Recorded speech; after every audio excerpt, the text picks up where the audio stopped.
So thanks everybody for joining and thanks for the invite, Darcy. So before I get into today's class, we're going to be here for about an hour and change, maybe an hour and a half. Let me just briefly tell you a little bit about who I am, what I do, and then we'll jump right in. So my name is John Murphy. Right now, I've been a professor up at the University of Connecticut for the last 10 years.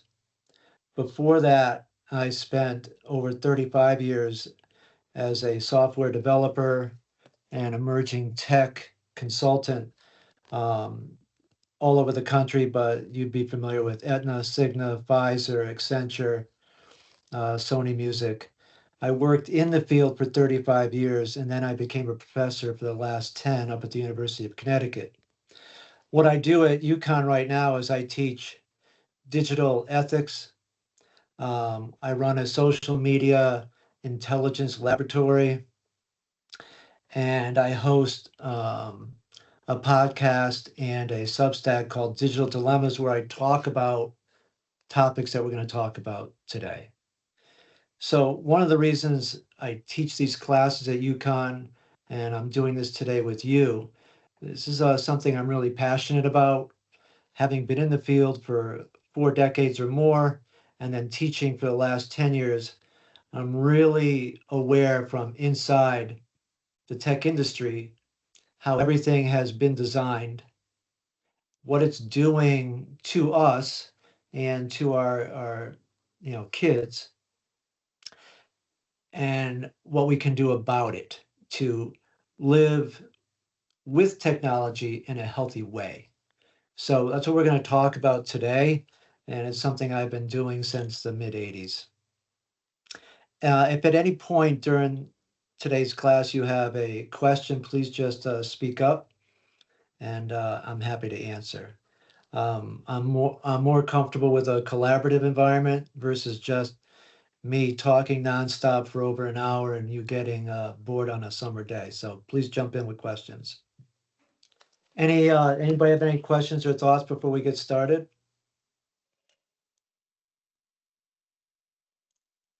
Okay. All right. So why don't we jump in? We're gonna our first slide here. What are we doing here? So there's gonna be three things I go over with you today. Part one of the conversation is going to be understanding what I call the machine. These are all the psychological mechanics behind all the active design, that any of the behaviors, the addictions, the emotional ramifications that we're seeing today, these are not an accident. These are not because people are weak.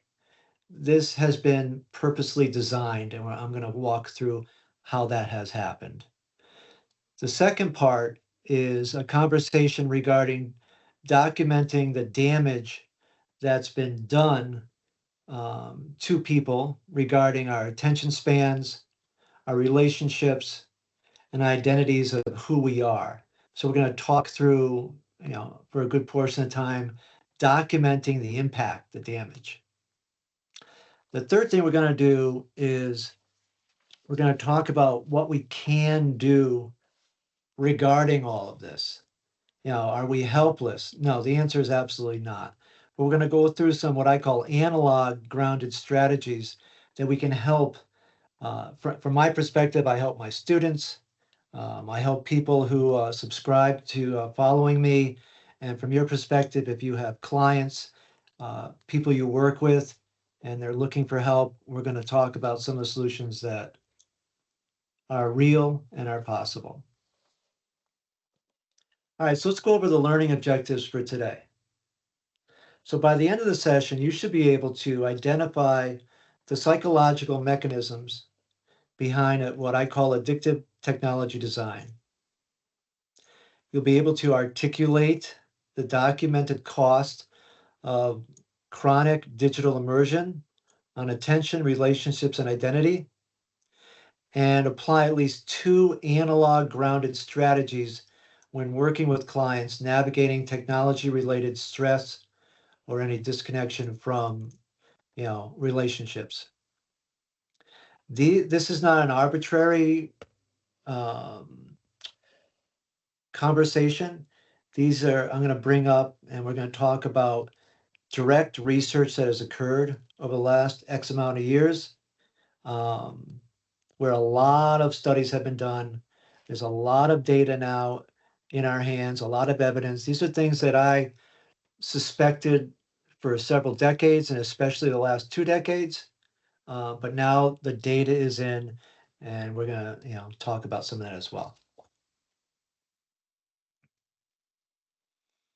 All right, let's talk about design. So before we, jump into the platforms and what they're doing to people, we need to understand what they are designed to do. Once we understand how something is designed, everything else is going to start to make a little more sense. So in this section, we're going to reframe the conversation. Most people believe that technology addiction or technology emotional issues are a personal failing.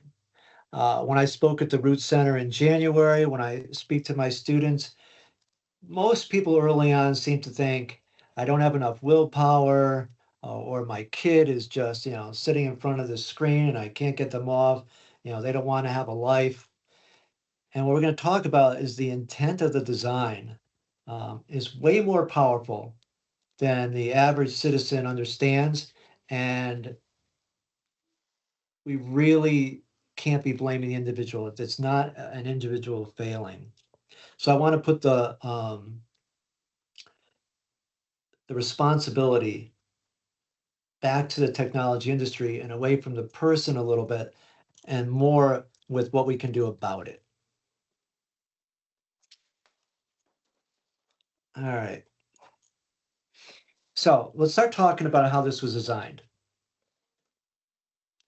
Every scroll, every ping, every notification that you get on your phones that you're all familiar with is specifically engineered.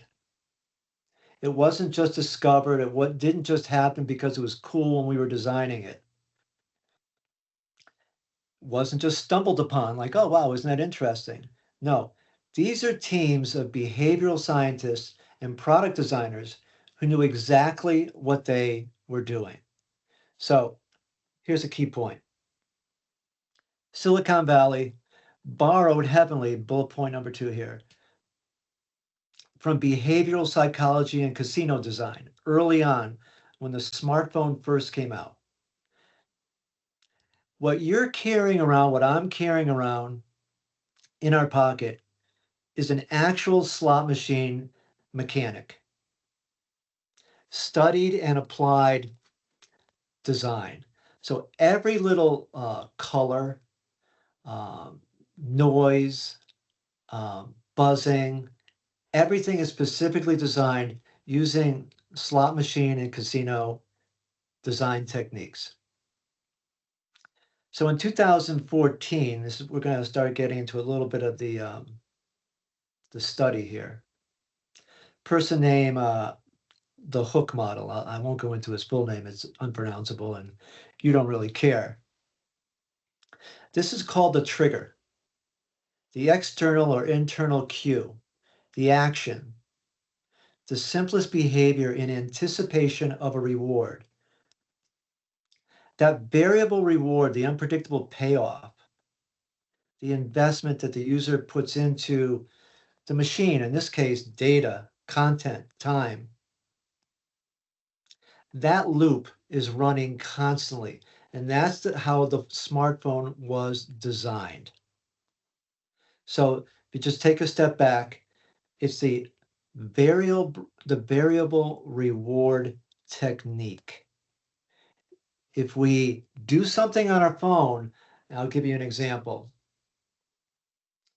When you open up Facebook or TikTok or any of the platforms, you don't know how many, what's the notification going to say? 3 notifications? 5? Did people respond? You don't know, but that is a trigger in your brain because you're not quite sure what the reward will have been for the content that you put out there. That's called a variable reward. That triggers things in our brain. Next up, BJ Fogg. BJ Fogg, you can Google him, you can see him on YouTube.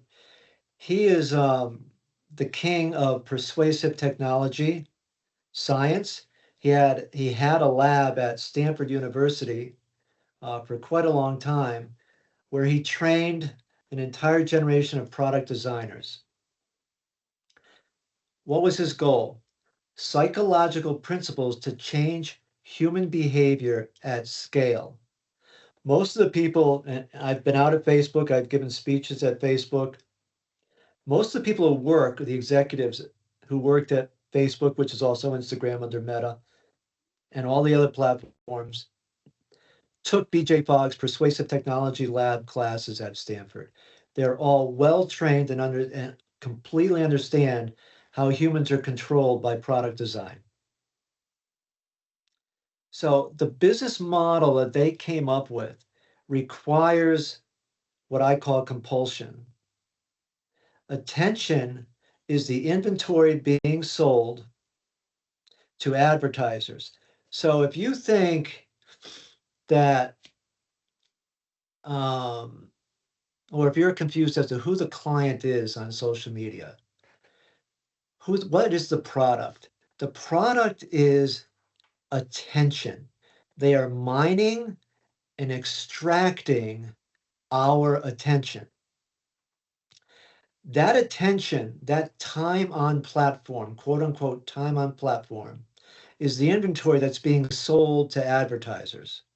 The more time you and I are on that platform equals more inventory, which equals more revenue. So they had to find a way through their product design to keep us on these platforms. There is no version of any social media platform or any app on a smartphone that does not require keeping us engaged past the point of our own choosing. For example, before the smartphone and social media apps were designed in this fashion, anybody old enough like myself who had a cell phone, you would get on your cell phone, you might check your text message, you might check to see who left you a voicemail, you might check your email, and then you would turn it off, close the flip phone, whatever, get on with your day. The attention model being designed that I just spoke about was intended to keep us on these phones. That is the inventory that's being sold, and the longer they can keep you on it, the better. I'll give you a new example before we go on to the next slide. I use AI every day, a lot, both for work, school, my own side business, and I spend a lot of time figuring out how to use it properly, ethically, and safely.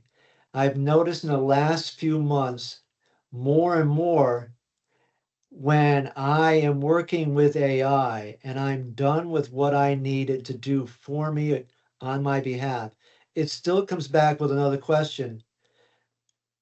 John, did you ever think of doing blah, blah, blah? Have you thought of this? What do you think about my answer? That is part of the same design being used in the AI chatbot design. They want to keep me on that platform. It wasn't enough that they did what I needed them to do. They want to do a follow-up question beyond that to keep me on the platform. So bringing it back to this slide, this has been designed on purpose, and the human brain really is up against what I call the machine. All right, let's talk about the variable reward topic that I just talked about. This is the psychology and the psychological core of the entire conversation. B.F. Skinner, important name in this industry, showed us that the most addictive reinforcement schedule is not the one where the reward always comes. It's the one where the reward sometimes happens. Unpredictable. That's called variable ratio reinforcement, and it's the engine running inside every major social media platform. So how does that work? Like a slot machine, pull to refresh. If you ever go to a casino, you pull a slot machine, you don't know what's going to happen. It keeps your brain excited.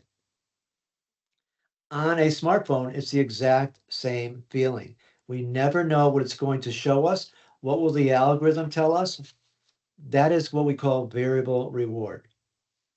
That can be things like I mentioned earlier, the like counter, unpredictable social validation. Sometimes you post something and get 3 likes, sometimes you get 300. Your nervous system is being trained to keep checking. And when we go through the rest of this class, you're going to start to see how to ask yourself questions when you're working on these platforms so you can become more aware of this. Another variable reward, notification timing. Notifications are deliberately delayed and randomized to maximize our anticipatory dopamine. The platform is playing our neurology. Infinite scrolling. When I was first in emerging tech design, when .com era came around, we always wanted our websites to just be one page because we felt that would be most appropriate for the human brain and human consumption of information, easy to find what they needed to find. However, when social media came around, Sean Parker, he was one of the founding presidents of Facebook, they deliberately removed the natural stopping point, the bottom of our page, because they knew people would stop scrolling once you got to the bottom. By removing the bottom of a website, it keeps people scrolling and removes the off ramp. This is just another feature in variable reward technology. It's basically a slot machine in our pockets. So let's talk about the dopamine loop. This is the pleasure part of our brain that their design is playing off of. All right. Dopamine is not the actual pleasure chemical. It's the anticipation chemical. It fires when we're seeking, not once we find it, which is why satisfaction never really comes to us when we're on our smartphones. I have students tell me, because we do a lot of studies in the room, and I've had students do their own self audit and then audit their roommates. I've had kids come to me and say, I did infinite scrolling till 3 in the morning. I couldn't stop. When their roommate who's doing the audit is asking, why can't you stop? And because they needed to record their feelings and their emotions, the students say, I have no idea. I just can't stop. Because maybe on the next scroll will be something I want to see. So this reward circuitry is activated by social media in the same circuitry activated by food, sex, substances, you name it. It's the exact same part of the brain. So Tristan Harris, who you may be familiar with, he founded the Center for Humane Technology. I'm a big follower of Tristan. He gives a lot of speeches. You can look him up. He's out there all the time. He said 1 billion people have no idea this is happening to them. I see it all the time. Once people start scrolling, sometimes they just cannot stop. Anna Lembke, a Stanford psychiatrist, she authored a book called The Dopamine Nation. Chronic overstimulation by smartphone leads to dopamine deficit. This baseline shift in the brain stops people from conversing, talking, and they just get involved in this quiet loop. So when I work with clinicians at UConn, what I share with them is when a client describes being bored or empty, when they put the phone down, that is what happens. That's the dopamine withdrawal moment. It's a physiological state. It's not a character flaw. It's not somebody who says, gee, I just don't know how to put it down because I'm weak. It's actually something going on inside their brain, and we need to accurately name it.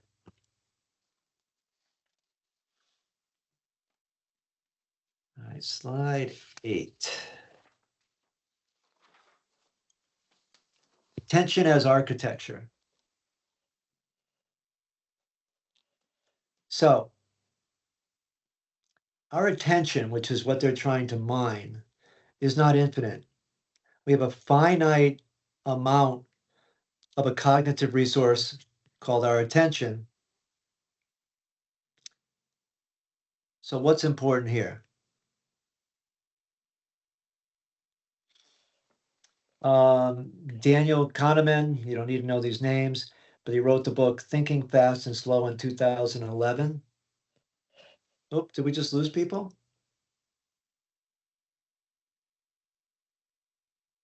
Let's see what's going on here. Did you Maybe lose teams your, that, yeah, did you lose your share screen? yeah, hold on, let me put it, see if I can Okay. just grab it Okay. back. Gotcha.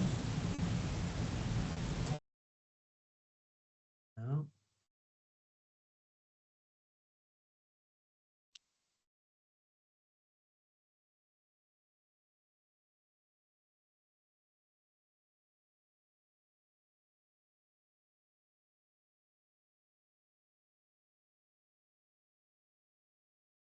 Can you guys see it now?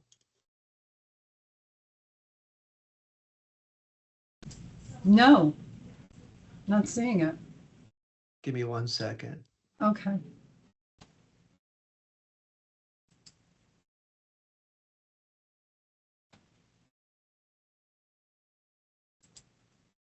Oops. There we go.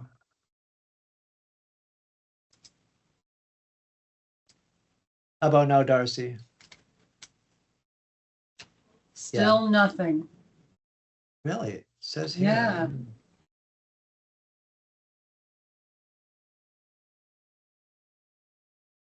Teams, share screen.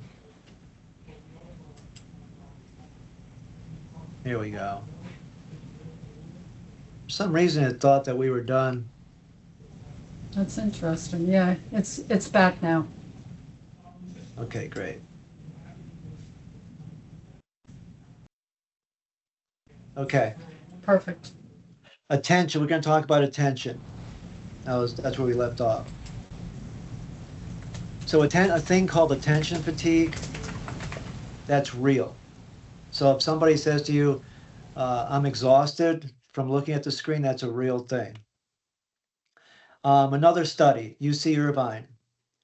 If you're talking to someone or you're in a lecture and you go and look at your phone, what we call a digital interruption, it takes an average of 23 minutes to fully return to a task, for that brain to really sink in. So this whole concept of multitasking, and this is why we're removing devices from the classroom, doesn't work. The brain is either focused in on the speaker, on the conversation, with somebody you're having dinner with, or not. Yet most people are interrupted every few minutes by their devices. I could go on and name a bunch more studies, but we lost a couple minutes there, so I want to regain them here. Let me just, throw this out at you. How many of you in the last 30 minutes since we've been here have just looked at your phone, checked your phone, got buzzed and moved your eyes over to it? There it is. We do it all the time. It's common and it's a problem. All right, the next slide, back on track, social comparison machine. This is the part of social media that I think, another piece that's really damaging. I see it in my students a lot. So we humans have a drive to evaluate ourselves against others. Social media didn't create that part, but it's industrializing it. So on social media, you're always comparing your unfiltered inner life when we're home and our house is messy, we're not dressed like we're going out for a show, the mess that is a real life. We're comparing that to something we're seeing on the screen that has been curated. People look the way they want to look. They're on a vacation into the Caribbean. Everything's wonderful.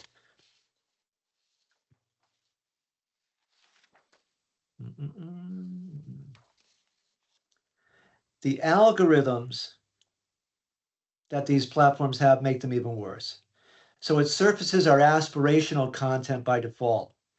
We're not seeing an average human experience online. We're seeing the best performing content of companies, influencers, which skews our ability to think, how beautiful am I? How successful am I? How much money do I have? So there's a comparison that's just not fair that the machine is industrializing. Now at Meta, their own internal research leaked in 2021, they knew that Instagram makes 1 in 3 teenage girls feel worse about their bodies. They knew it. They didn't change anything. They've been sued, and we're starting to win those lawsuits. It's very much like tobacco was back when I was a kid in the 60s and 70s, when we found out that the tobacco companies knew that tobacco caused cancer and they did nothing about it. Very, very similar conversation. The other things that the social comparison machine, like I like to say, causes is FOMO, fear of missing out. Gee, what are my friends doing now? Maybe I should be doing that. I'm just home, reading a book or watching TV. Maybe I'm missing out on something. Social currency anxiety, people posting for validation rather than connection. Worth gets measured in engagement metrics. That's not accidental. And the deepest irony that I like to talk about is platforms, when social media first came out, we thought it was going to foster quote unquote connections. When in actuality, what we're seeing is it's driving loneliness. And we're going to talk about that soon. All right, next up, the identity in our feeds.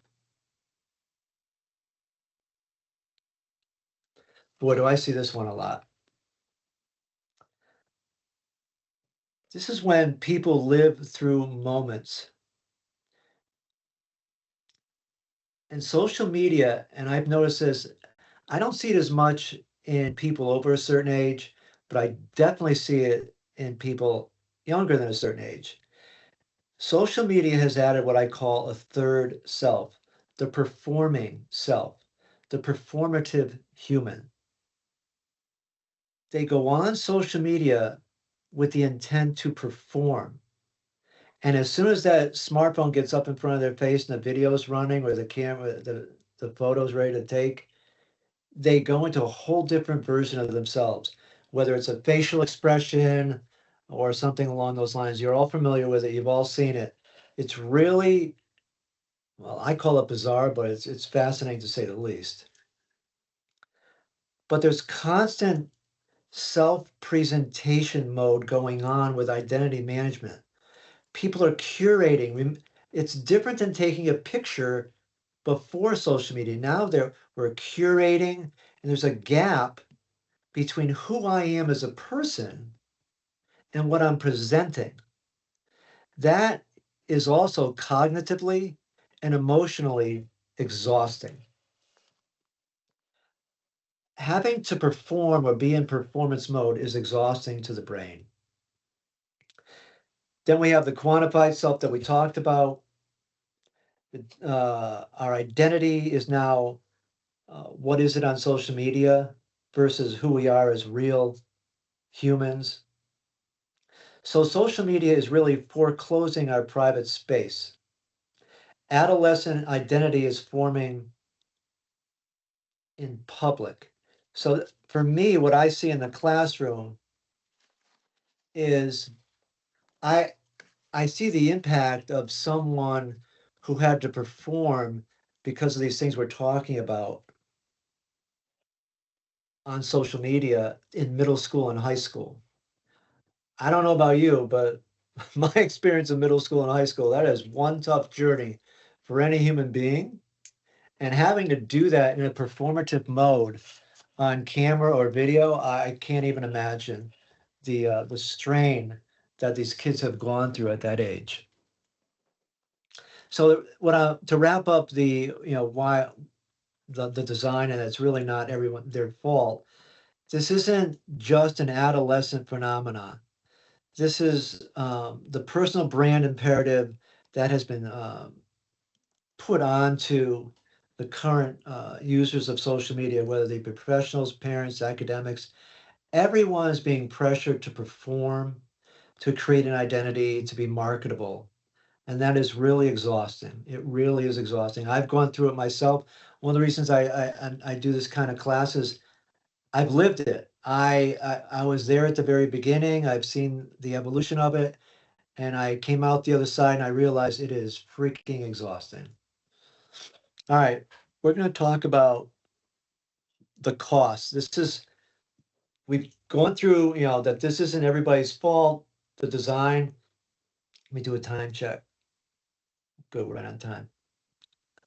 The next phase is, what's it costing us? What's the impact on the people, the humans that are, living with this technology?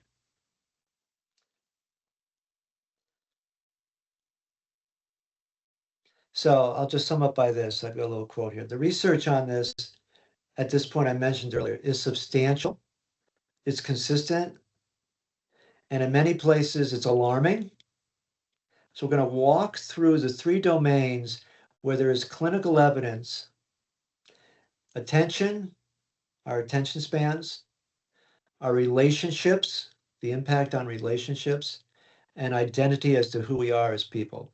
So those are the three areas. There's been a lot of studies on, a lot of data. This isn't meant to overwhelm people. It's meant to validate that if you're seeing a patient or talking to a friend or a friend's kids and they're talking about this, it's not meant to overwhelm. It's meant to validate that this is a real thing. People around the globe are going through this. And then we've got some real data behind it that we can, in the third section, start to help people. All right, the attention, we're going to talk about attention first, the attention crisis. So we take a look at the three visualizations up top. 8 seconds, 23 minutes, 4.2 hours. 8 seconds stands for the average human attention span is now at about 8 seconds. Microsoft 2015, down from 12 seconds in 2000. A goldfish has the attention span of 9 seconds. What we're driving at with this piece of data is, and I'm sure you can see it, you may recognize it yourself or people around you, attention spans are extremely short right now. When I get up in front of a class, I'm well aware that I'm going to lose them after a few minutes. I have to constantly entertain, change tone, change presentation mode, go into more back and forth to keep their attention. That's why a class like this, that's an hour and 15 or more, this is really challenging. I am very, very aware that all of you who are on this call, that this may be, tough to pay attention to. I get it. How many of you right now are multitasking or think you're multitasking, or doing something else? 23 minutes. That's the recovery time that I talked about earlier, that when we get a notification, when we get a phone check, and you probably have seen it if I'm sharing my screen, I've got phone calls coming in that show up on my screen. I have done my best to try to shut down every notification, and it's near impossible sometimes. 4.2 hours. This is the average daily smartphone screen time for US adults.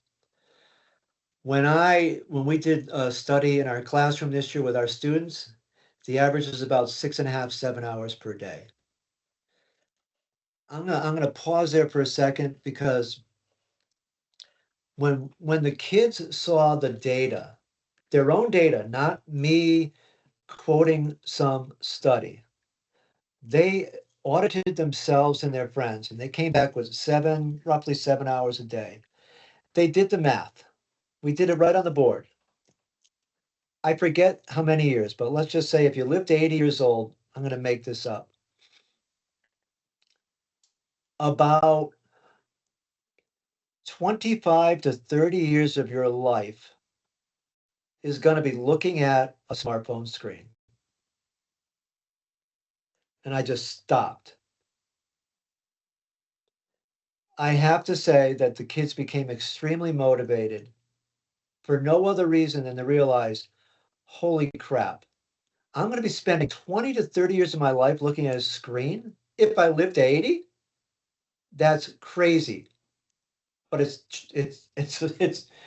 do the math. You're spending 7 hours a day. So almost a little less than 1/3 of your day on a screen looking at a smartphone for no real reason. So, what do I see in the classroom? I see kids who cannot read long form content. They can't read long form text without checking their phone. They can't watch a video. If I want to play a TED Talk, which is 10 minutes long, they can't do that. They got to check their phones. Hence why we've come up with new policies in my classroom. But they can't watch anything for more than a few minutes without checking something else. It makes them very, very uncomfortable. Once again, getting back to design features, not their fault. The last thing I'll talk about on this slide is the capacity to be bored. A lot of the students I talk to, when I ask them what's their opinion on the word bored or boring, it's a negative thought. I'm bored. It's the end, I have to find a way to entertain my brain. When studies have consistently shown that being bored is one of the best things humans can be or do each day for a small chunk of time. Learning how to be bored is where creativity comes from. It's where the brain rests. So the longer we have the capacity to be bored, the more the brain can recover, the brain can rest, and we can be creative.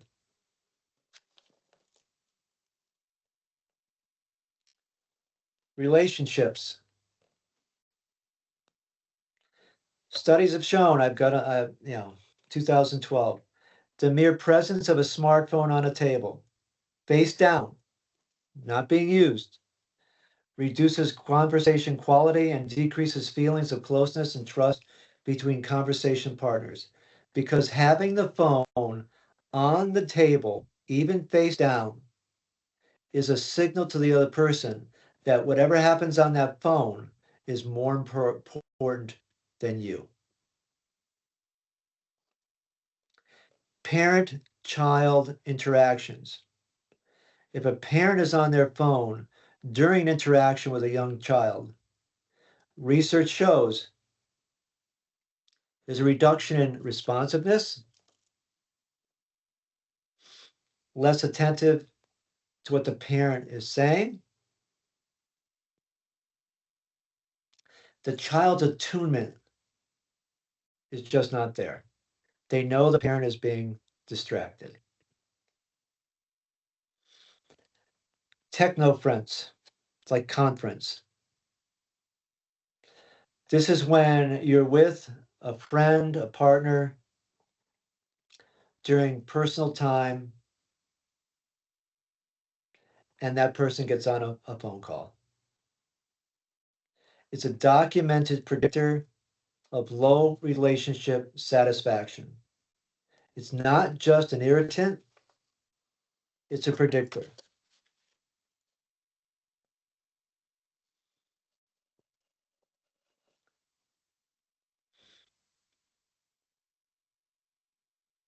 I'll make sure I'm still on this. Yeah.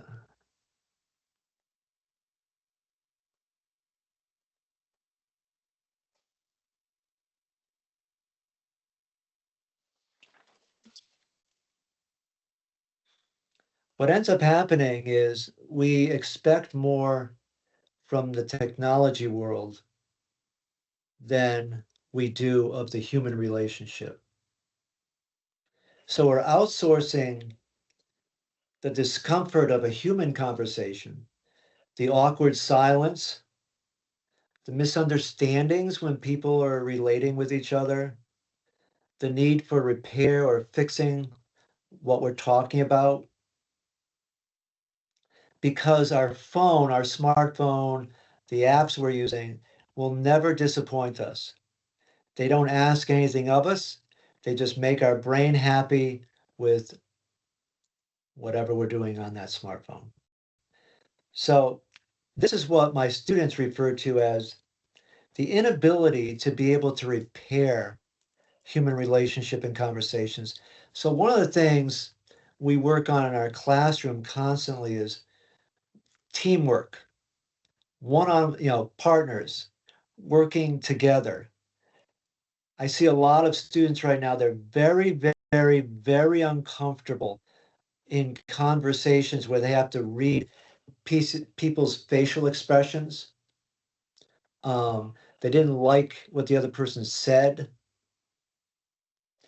They're uncomfortable if someone is upset. The skills of in-person repairing, in-person reading of other people's emotions, regulating our own body, staying present when someone is uncomfortable, managing conflict, which are all going to be required in the real world when they become, they leave college, they get a job. A boss is going to be unhappy. A work teammate is going to be excited.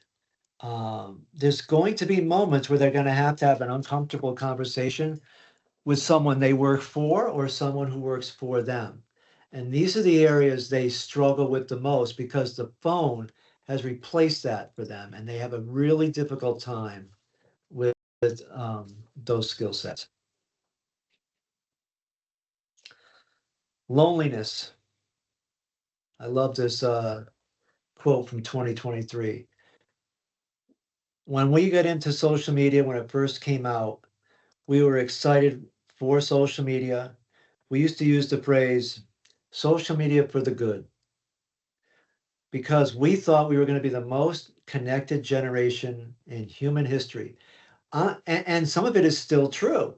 I find relatives, I find classmates and friends from childhood all over the world because of social media that I would have no way of ever seeing or hearing from again.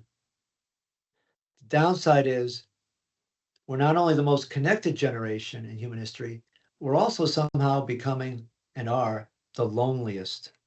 And that is the paradox of this technology. 58% of Americans report feeling lonely often. This is a study done at Cigna, where I used to work.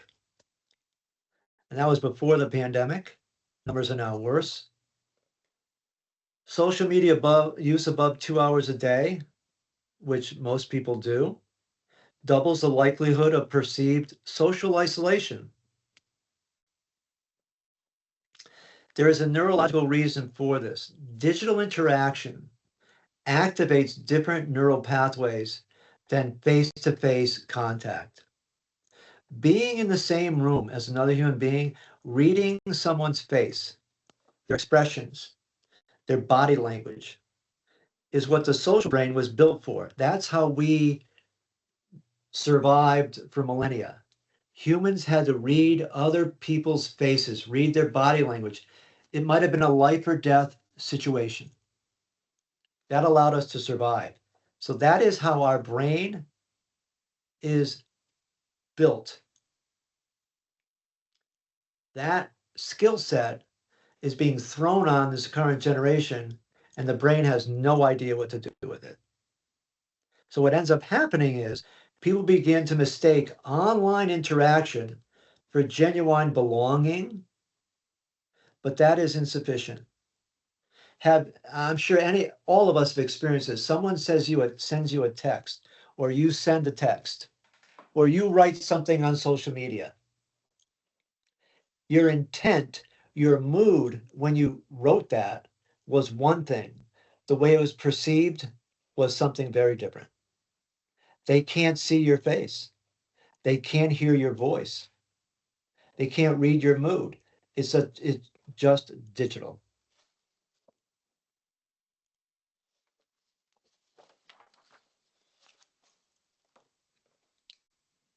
So this is going to get into the developmental crisis of teenagers.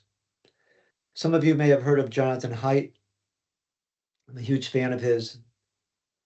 He's the one who's led the charge for removing smartphones from classrooms.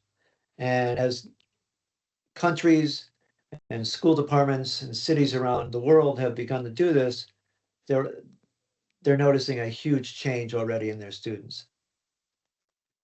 So he wrote a book called The Great Rewiring of Childhood, um, which we are all quite familiar with at this point. But that smartphone social media use in kids' hands at young ages fundamentally disrupts the brain's normal childhood development. So, why? The timing of when kids get on social media or start using smartphone apps, rate of teen depression, anxiety, self harm started to begin rising sharply around 2012. The exact same year, smartphones crossed the 50% adoption rate among adolescents. Now, do we know this for, a fact? I would say no. But can we pretty much assume there's no coincidence there? I would say yes. Girls. Girls are disproportionately affected. Social comparison, appearance-based platforms like Instagram and TikTok, and the visual culture. They hit girls, especially adolescent girls, much differently than boys. Sleep disruption, huge issue. 73% of teens report sleeping with their phones in their beds, under their pillows, next to their heads, much like maybe my generation might have done with a transistor radio. However, the transistor radio was not built as a slot machine. We talk about this in our classroom all the time. My students who have issues with technology, they're getting about 3 hours of sleep per night. How can they possibly do a full university curriculum, have a social life, and be healthy on 3 hours a night when their bodies are growing? You know, everything is changing inside of them, and they're getting less and less sleep. We did an experiment where they voluntarily gave up their smartphones for a week. 80% of my students slept 7, 8 hours per day. They reported openly. I couldn't get them to stop talking about how happy they were because of how much they slept. And we're going to go into some of the potential solutions in the next segment of this. Identity formation, the psychosocial impact of social media on these kids. They have what I would call as a 24/7 peer audience where everything they do is being watched, um, videoed, documented, and it's out there forever. I can't even imagine what that does to them clinically and emotionally.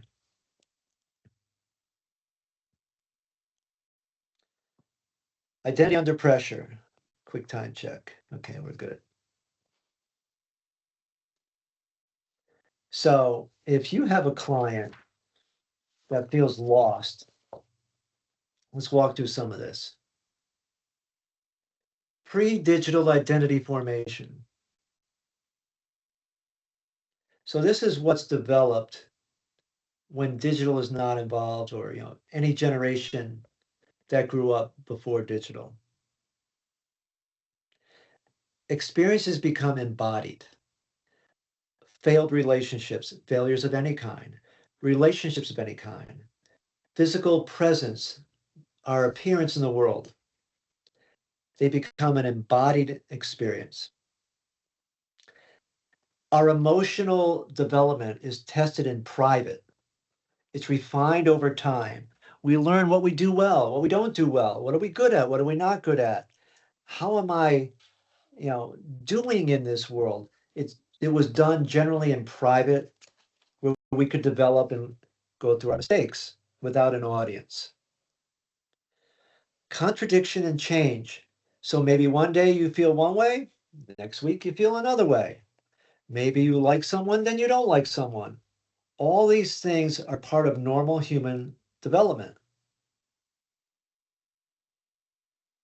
Grounded in your local community and place, the people of your town, the geography of your town, your life, where you walk, where you go to school, your neighborhood, all developed and embodied in our own persons, where we can figure things out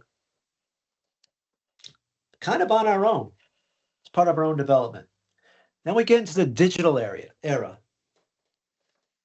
Everything is performed publicly from your very first Instagram post.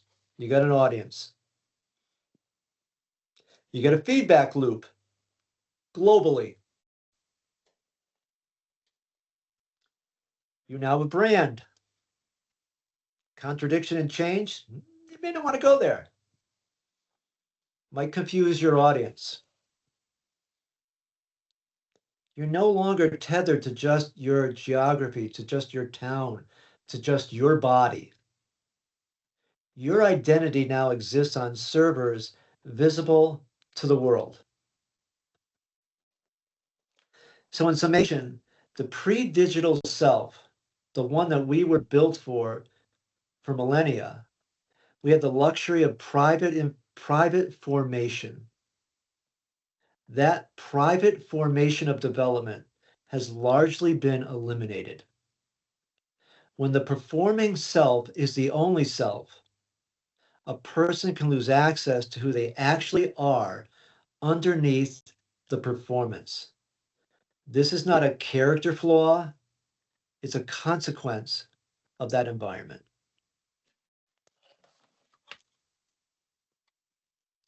Mental health toll.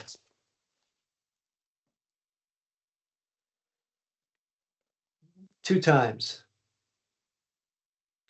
Social media users above 5 hours per day double the likelihood of depression. 50%. National Institute of Health. 50%. There's a 50% rise in teen depression between 2010 and 2020. 1 decade, 50% rise. 3 times. Heavy social media users are 3 times more likely to report high loneliness than people who are not heavy social media users. 70%. Survey of therapists, APA, amongst others. 70% report an increase in tech-related presenting issues since 2015. Quick side story. My daughter is a therapist and a director of a therapy practice in Connecticut. The number that has skyrocketed in the last 5 years of teenagers and young adults showing up with tech-related emotional issues. This is nothing scientific. She just says, Dad, it's through the roof.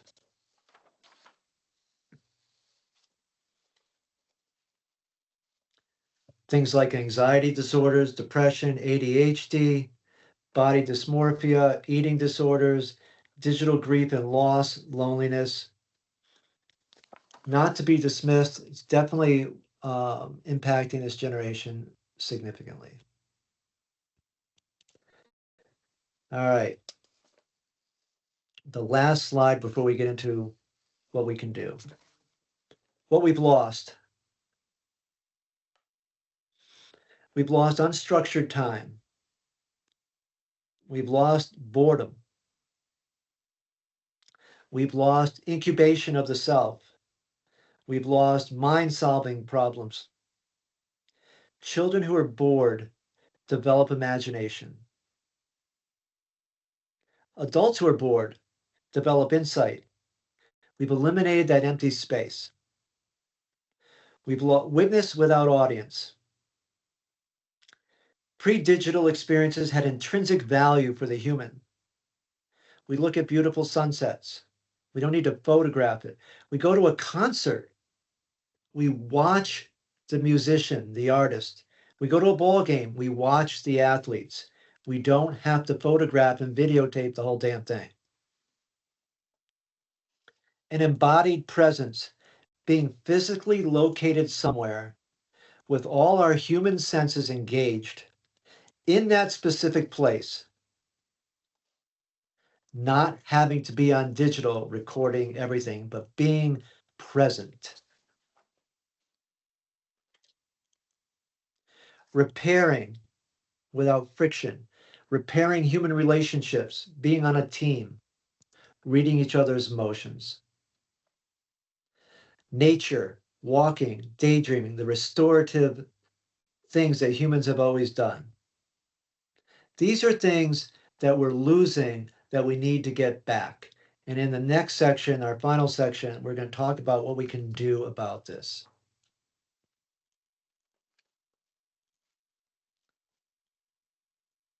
So everything we've looked at so far is a diagnosis or an explanation of what's going on right now.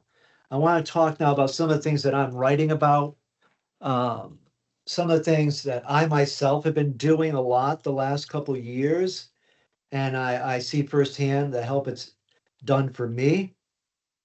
We're going to talk about some of these things. Some of these are evidence-based. Some of them are just my personal experiences. The goal, and I tell this to my students and to myself, is not complete abstinence. It's not complete getting rid of technology. I myself am in the technology field. I'm in the education part of my career, but I'm still part of the industry. We're not talking about getting rid of everything. We're talking about reclaiming our own agency, reclaiming our capacity to choose when we use technology so it can serve us. I love, if I'm traveling to a new city, I have Google Maps. I have ways to get around traffic. We want to use the technology to serve us, not to extract from us. So it's our own sovereignty and our own agency that we're really trying to restore and recover here.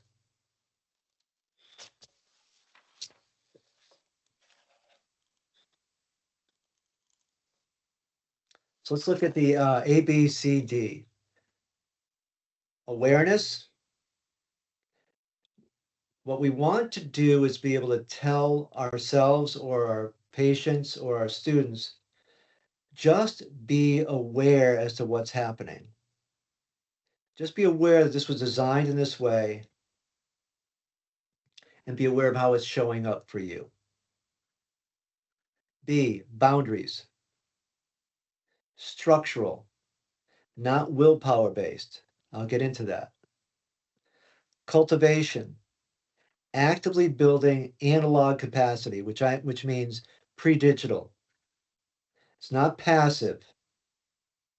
It's going to be more about nature, face to face, and depth, restoring our inner lives. The things that we started to lose, we want to restore that depth, that humanity in us. So let's go into some of these.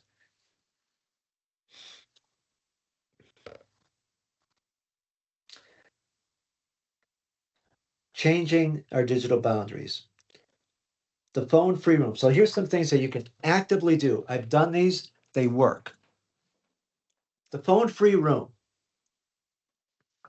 Designate a space in your house that's phone-free. The smartphone doesn't go in it. For me, it's the bedroom. I do not take that smartphone to bed. It stays in another room. It charges in another room.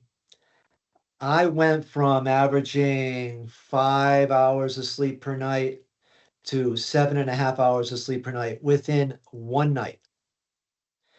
It's an There's a lot of science. I don't want to go into the detail, but just having it in the room is keeping my brain on alert. Oh, what if somebody texted me? What if my team won the ball game? What if they lost the ball game? This gets you back to pre-digital where you just go to sleep. So for me, the phone-free room is the bedroom. The phone is not allowed in the bedroom, period, end of story. The tech Sabbath. I've tried this so that I could become more aware. It's not necessarily device free, but there are ways that we can, through apps or our own desire, uh, through turning off in your settings, you're not going to be on social media for 24 hours. What does that feel like? No scrolling, no checking, no posting. So sometimes I'll feel like, you know what? Because I'm an advocate for a lot of the stuff we're talking about today. I post a lot. I write articles. Sometimes I'll just say, you know what? No social media for 48 hours. It's just something I need to do to reset and get grounded again. The notification audit. I've done this. It works. I go into my settings and I try to turn off every single notification I possibly can. It is amazing if you go into settings. Every app on your phone is sending you a notification almost by default. It's like click, click, click. I had to turn, it must have been 30 things off. And there's still a few things that sneak through, like the phone call itself. But once I turned those off, that changed a lot for me because I wasn't getting the buzzing as much. I wasn't getting the pinging or the sound, the casino design. And the phone starts to become more of a phone again and not a slot machine in my pocket. Number four, I did this for 5 months last fall and it completely changed my behavior forever. You can go on your smartphone and you can turn it to grayscale. You know, whether it's Android or Apple, it's a different setting, but you can Google it or ask AI, here's my phone, how do I turn it to grayscale? It's like going from color TV to black and white. And I'm going to tell you, the dopamine in your brain immediately goes off. I did this for about 4.5 months from Labor Day to Thanksgiving last year. You will open up your smartphone and look at it. And if it's in grayscale, it's black and white TV from the 60s, you have zero interest in it. It is so boring. You're like, why am I even on this thing? So I highly encourage people to do these four things. Grayscale is really effective. Phone-free room's really effective. Get rid of your notifications and take a break every now and then. These four things made a world of difference for my students and for me, and they're not difficult to do, but it gets us back into having agency, into owning our experience.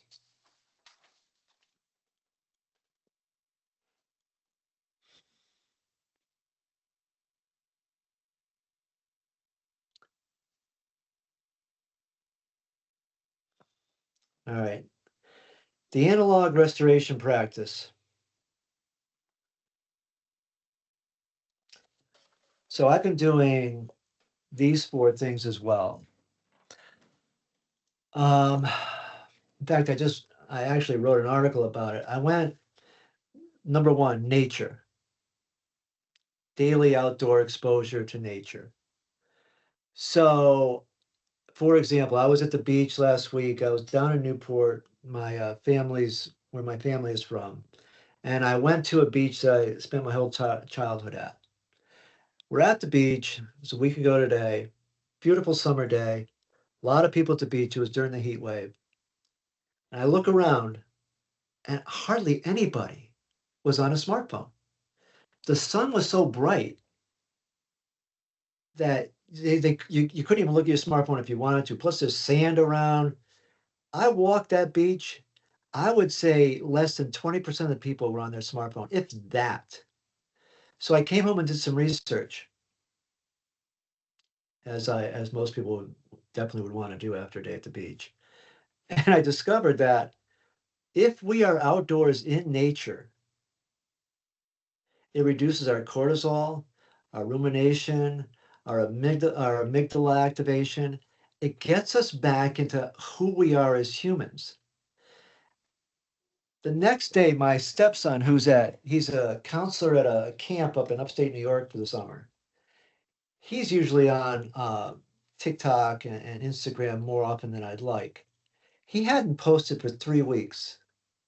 He posted one picture of himself the day I got home from the beach on top of a mountain in the Adirondacks looking at the sunset. And I texted him and I said, I love the fact that you're in nature so much and not on technology. And he responded back, he goes, I've never been happier than I've been the last 3 weeks in nature, not on technology. So, nature, get outside. That's prescription number one. Writing, prescription number two, writing by hand activates something different in our brain, whether it's pencil or pen on paper. I started writing by hand about 6, 7 months ago, and I do it every day now. It slows everything down. I remember everything I write. It makes a difference in what I'm writing about and remembering. So I highly encourage get a journal, even if you just write for 10 minutes. Write with a pen and pencil on a piece of paper about anything. It's helpful. The next, hands-on creation. I started cooking more last fall. I started doing the dishes with my hands instead of the dishwasher. I started working outside a little bit in the winter. It doesn't matter what it is. If we use our hands, it just becomes less necessary, or our desire for this smartphone device becomes less of a need. And the last of the big four, getting together with people. So I started doing more with my friends twice a week. We play softball in the summer. Once a week, I go golfing. I'm always trying to find ways to get together with friends versus staying isolated and being pulled toward technology. So these are the four that I would really prescribe: nature, writing with your hand, doing something else with your hands, it's a craft or being creative, and then getting together socially face to face with people.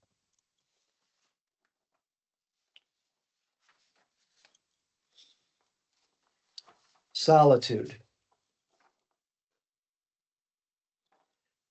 So, a guy named Cal Newport, he defines solitude not as physical isolation, but as time alone with your own thoughts. Every gap in the day, waiting for, oh, no, we're not past time, are we? No. Every gap in the day, if you've noticed this, like when you pull up outside the elevator, you're standing in a line, you're at CVS waiting for it to check out our prescription, whatever it is. Notice how people pull out the smartphone. Try not to. Try to be okay with solitude. So what we're finding is, and I've done this with my own class, what are people afraid of when you can't put the phone down in that moment of solitude? So what I ask my students to do, and it works, is it works for me. If I'm in a meeting like this, and my boss is talking, and it's an hour meeting, and I get a little bored because maybe it's not about something relevant to me. If my attention turns to my smartphone, what I do now is I say, why? Why am I going to do that? Just asking myself that question stops me from doing it and returns me to being okay with solitude. Because most of the time it's a nervous habit developed through years of being trained on these devices. So try to notice when you go to reach for your phone. Just ask yourself, why am I doing that? If it's something important, then obviously go do it. If you're expecting a text from something, great. But what I try to share with the students and with people I speak with is a daily minimum dose of genuine solitude, a 10-minute walk without the earbuds in, a short period in the morning before the screen. So I've done this. Two examples I can share. When I get up in the morning, instead of checking this is really, really damaging to the brain. I can give you firsthand experience. It works. I got up for 15 years, checked my texts in my phone right away. Starting last September, that ended. Now the phone's not in the room, it's in another room.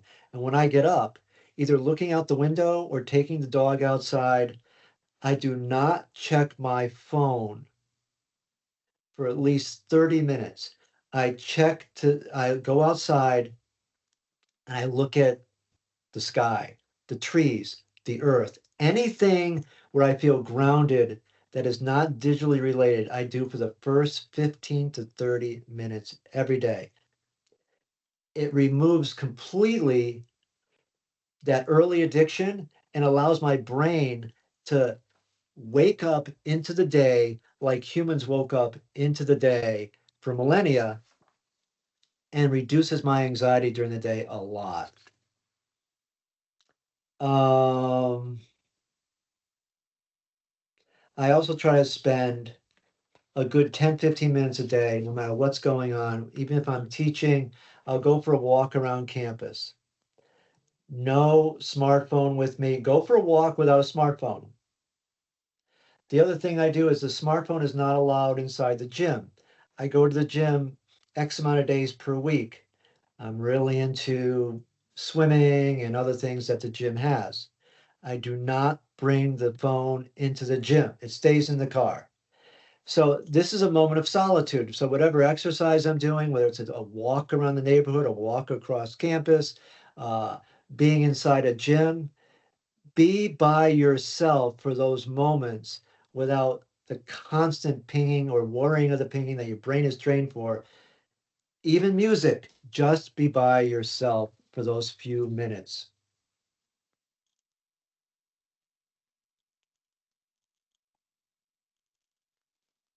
So these are some of the questions I ask my students all the time. When was the last time you were truly alone with your thoughts? No phone, no music, no podcast for 10 minutes. Most of my students would say never. What's the discomfort that you feel when you stop scrolling? Identifying that feeling. Have you done anything this week that's analog? Did you write with a pen or pencil? Did you go somewhere without a phone? How did you feel?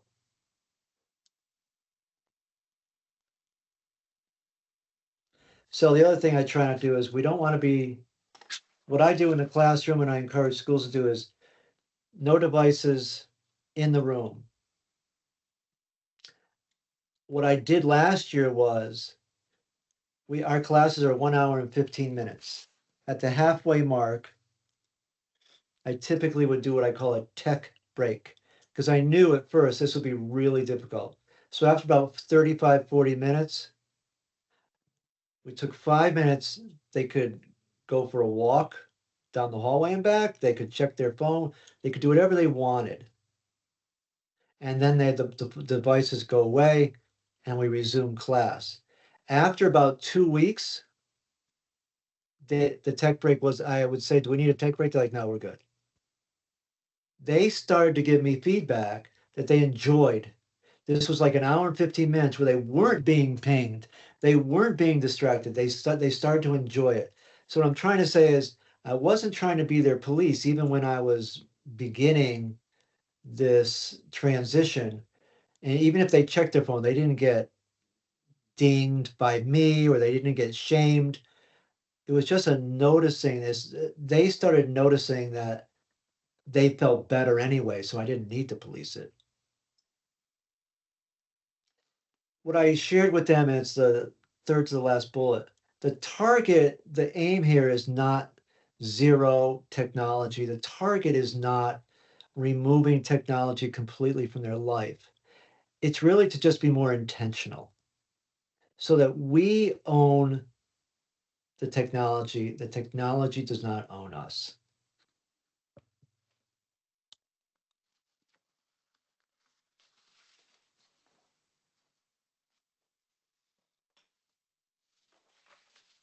Okay, make sure I am where I am.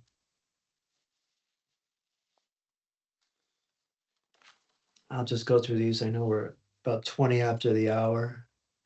Things to watch out for. In adolescence, one of the issues that is a real issue is if one young student is off of social media or does not have a smartphone, but everyone else does, they can be exiled. Really tough for them. That is why schools are encouraged to remove them from the classroom entirely, because if one family is trying it with their kid, or you're trying it yourself, but no one else is off of social media, it becomes really difficult. Um, Anybody who's a trauma survivor, they get hypervigilant to notifications because the phone becomes a safety object where they got to make sure everything's okay. Depression, passive scrolling where they don't even know what they're doing, that's a sign. Anxiety disorders, doom scrolling for reassurance seeking to make sure that they're okay.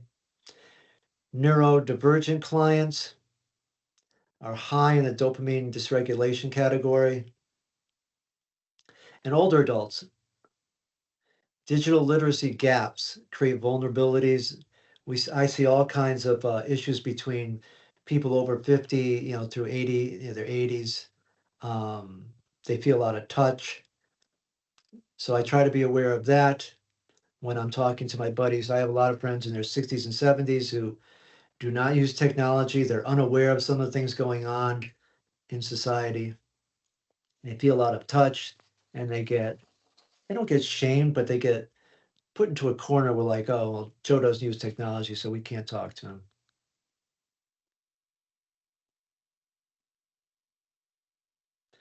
What I'm working on here is part of the wrap up. I'm working on a lot of policy work with the government.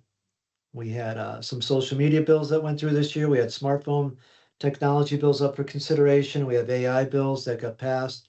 So I'm working with policy. That's important too, because we have to find ways to support kids and families so they don't feel like they're doing this on their own against this tech machine. Like I said earlier, the tobacco analogy works.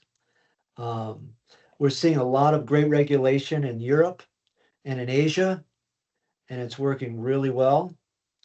I won't go into all the details of it, but the early results are really promising. Attention spans are through the roof. Sweden, for example, which was the first country in the world several years ago to bring digital, everybody had an iPad. They removed all technology from the kids' desks in Sweden last September. Attention span through the roof, test scores through the roof, anxiety down, social skills up, all within one school year. Surgeon General warning on label, we're starting to get some of that, similar to tobacco and alcohol. And then clinicians document, advocate, testify. We really need you guys to help out. Um, I think we're going to look back on this era years from now and see what happened very clearly, even clearer than we see it today.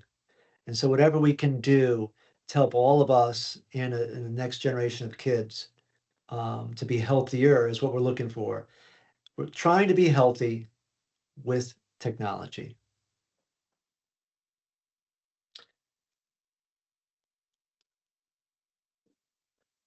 I think I'm gonna wrap up on this slide. What are we trying to protect? Our attention spans, human connections, time with nature, the right to have our life be our own, not be performative, the right to have a childhood before you have a digital identity, democratic deliberation so that we don't destroy people for varying opinions, and the right to be bored, have solitude, and have unstructured time.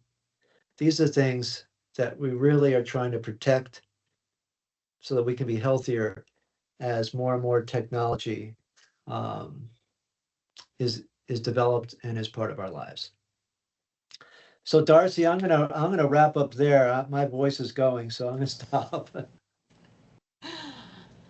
I can understand that. Thank you so much, John. Are there any questions for John? You can raise your hand or just put it in the chat.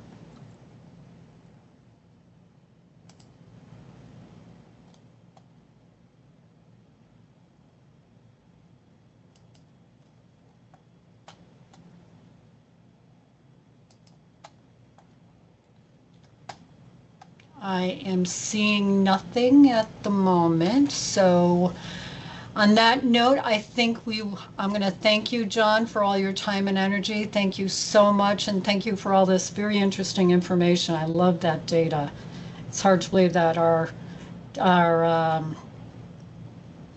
what do you call it, time spans are less than a goldfish. Oh, they So are. that just blew my mind. Anyway, so, and I'm going to try some of the practices that you just laid out as well. So thank you very much. Heather just said, I found it interesting that developers are now creating apps for adults that force you to trade productivity or physical activity for scroll time. Something to look into for those with struggles in putting down their phone. Yeah, there's a lot of companies coming out now that it's an app, so we go there, but it allows you in a very, very easy way. We used it in one of our classes to turn your phone off so it's just a phone and all the apps go silent for whatever hours you deem. Like, let's say you went to work and you said, I don't want to see any notification from 8 to 4 in the afternoon. You click one button and they all go off. So people are starting to figure out, find solutions so we can reclaim our lives. Exactly. Any other comments or questions? Yep. Are you seeing the comments, John? I don't want to read them out loud if you're Yeah, I already just seeing. saw, I Okay. saw Yeah. Elaine said this was so interesting, and then it cut off after that, but I saw that pop up. This is so interesting and specific. Thank you. Oh, you're welcome. I hope it was helpful. I hope it helps you with any client that comes across your desk or in your own personal life. So whatever you got out of it, I hope it helps.